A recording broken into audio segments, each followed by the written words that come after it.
Hello everyone, I hope you all are well and I hope that you guys are doing really good. And yes, welcome to Navkar Digital Institute. Friends, my name is Sujal Desai and I am a chartered accountant and I am a part of Navkar Institute since 2011 as a faculty member of it. Friends, in this video lecture, we are going to discuss about one of the wonderful course, that is FRM, which is Financial Risk Manager.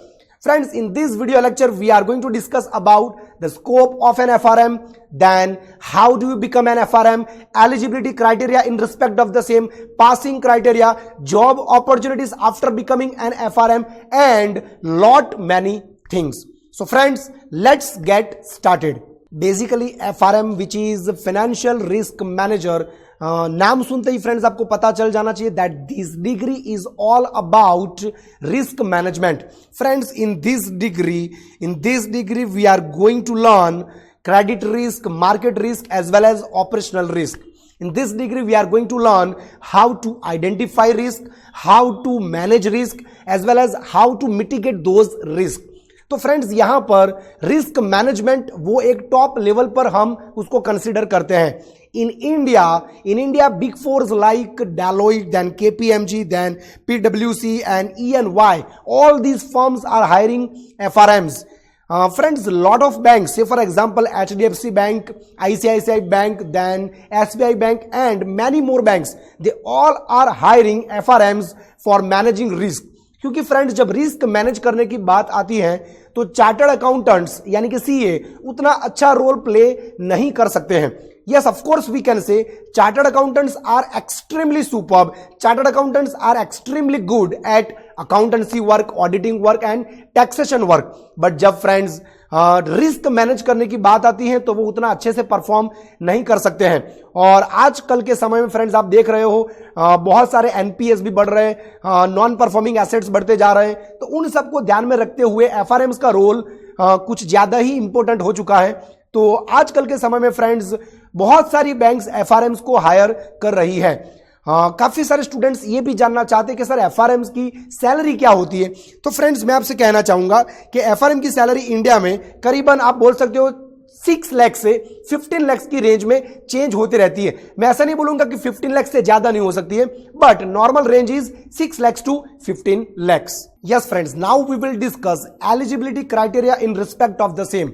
बहुत सारे students ये भी जानना चाहते होंगे कि sir कौन से स्टूडेंट्स एफआरएम का कोर्स एडॉप्ट कर सकते हैं, कौन से स्टूडेंट्स एफआरएम स्टार्ट कर सकते हैं. Friends, as such there is no prerequisite in respect of the same. यानी ऐसा कोई भी रूल नहीं है कि कौन सा स्टूडेंट एफआरएम स्टार्ट कर सकता है. But normally I would like to tell you that after clearing your 12th standard, after passing 12th standard, you can start this FRM degree, you can start this FRM course. यानी कि 12th appear करने के बाद आप FRM course start कर सकते हो. But friends, advisable यही रहता है कि जब आप किसी बैचलर प्रोग्राम में हो और उसके लास्ट ईयर में हो, उसके फाइनल ईयर में हो, या तो बैचलर डिग्री कंप्लीट कर लेने के बाद अगर आप एफआरएम कोर्स ज्वाइन करते हो तो वो ज्यादा एडवाइजेबल रहता है. अगर आप पूछोगे कि क्यों सर ऐसा, तो रीजन बहुत सिंपल है फ्रेंड्स.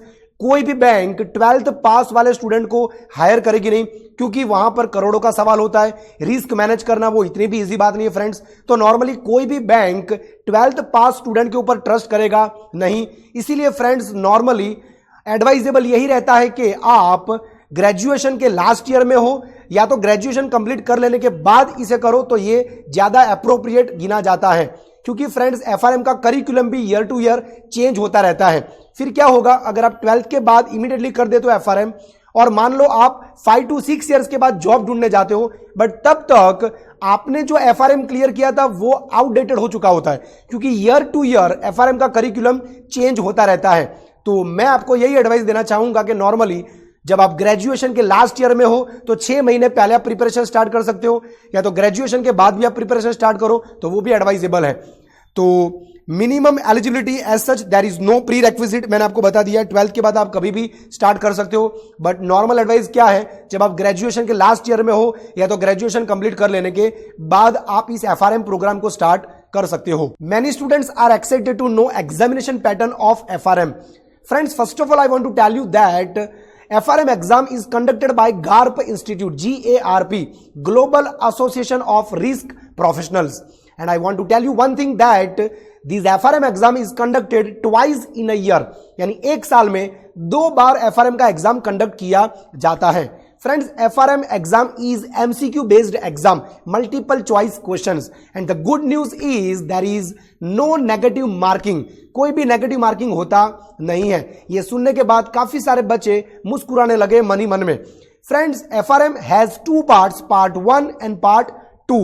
पार्ट 1 में 100 MCQs होते हैं एंड पार्ट 2 में 80 MCQs होते हैं.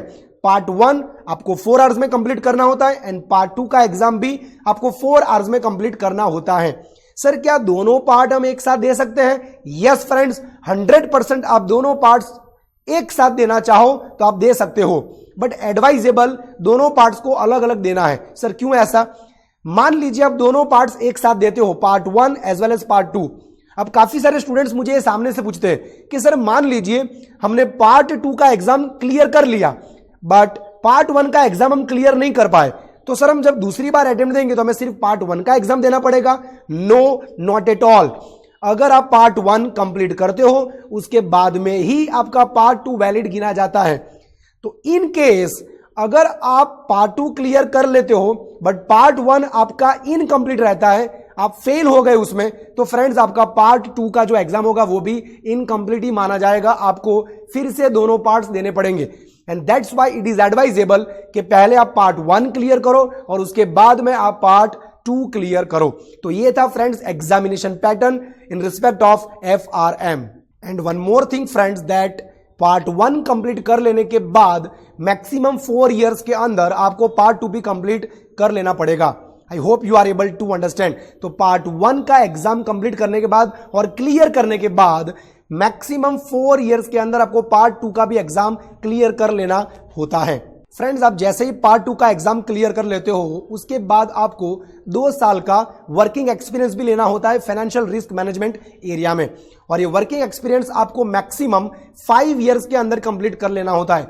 सर किसके 5 इयर्स में? तो जैसे आप पार्ट 2 कंप्लीट कर लेते हो उसके बाद फ्रेंड्स, उसके बाद मैक्सिमम 5 इयर्स के अंदर आपको ये वर्किंग एक्सपीरियंस कंप्लीट कर लेना होता है. Friends, these are the subjects in part 1 and part 2. आप देख सकते हो पार्ट 1 में टोटल 4 सब्जेक्ट्स है एंड पार्ट 2 में आप देख सकते हो in total there are 5 subjects, यानी कि दोनों पार्ट्स को मिलाकर टोटल 9 सब्जेक्ट्स आपको स्टडी करने रहेंगे. पार्ट 1 के आप सब्जेक्ट्स देख सकते हो, quantitative analysis, then foundation of risk management, then financial markets and production और वैल्यूएशन एंड रिस्क मैनेजमेंट. और साइड में आप देखोगे तो उनका वेटेज भी परसेंटेज वाइज दिया हुआ है. पार्ट 2 की अगर मैं बात करूं तो market risk, then credit risk, operational risk, then risk management and investment management and current issues in financial market, उसके साइड में हमने वेटेज दिया हुआ है. तो ये था friends subjects part 1 and part 2 का. पास रेट की अगर बात करें तो ये एक प्रोफेशनल डिग्री में बहुत ही अच्छा पासिंग रेट है. Pass rate is on an average 50%. On an average है ये फ्रेंड्स 50%. ये वेरी करता रहता है, 45 भी जाता है कभी कभार 55 या तो 60% तक भी पासिंग रेट रहता है. It's very good rate friends. तो ये था FRM का पासिंग रेट. फीस की अगर मैं बात करूं फ्रेंड्स, फीस स्ट्रक्चर, तो एनरोलमेंट फीस यानी कि रजिस्ट्रेशन फीस जो आपको पे करना होता है वो होता है $400. पार्ट 1 का जो एग्जाम फीस है वो होता है $425 अप्रोक्सीमेटली, एंड पार्ट 2 का जो एग्जामिनेशन फीस होता है वो होता है $350 अप्रोक्सीमेटली. इंडियन करेंसी में कन्वर्ट करोगे तो अप्रोक्सीमेटली 80,000 to 90,000 के आसपास ये अमाउंट होगा. तो ये था friends fees structure. Almost all the informations are given by me. Friends, अगर आपको ज्यादा इंफॉर्मेशन चाहिए तो आप गार्प इंस्टीट्यूट की वेबसाइट को चेक कर सकते हो. But I hope I have clear all of your doubts. तो फ्रेंड्स, अगर आपको वीडियो अच्छा लगा हो तो इसी तरीके से और कोर्सेज के वीडियोस भी हम इंट्रोड्यूस करते रहेंगे. For more information you can see our video lectures at Navkar institute website. Thank you friends. If you like this video, share it with your friends. Subscribe to our YouTube channel to watch more such videos and learn from our expert faculty members. Press the bell icon to get regular notifications whenever we upload a new video. Download NDI mobile app to get complete CA course online. We value your support. Thank you for watching.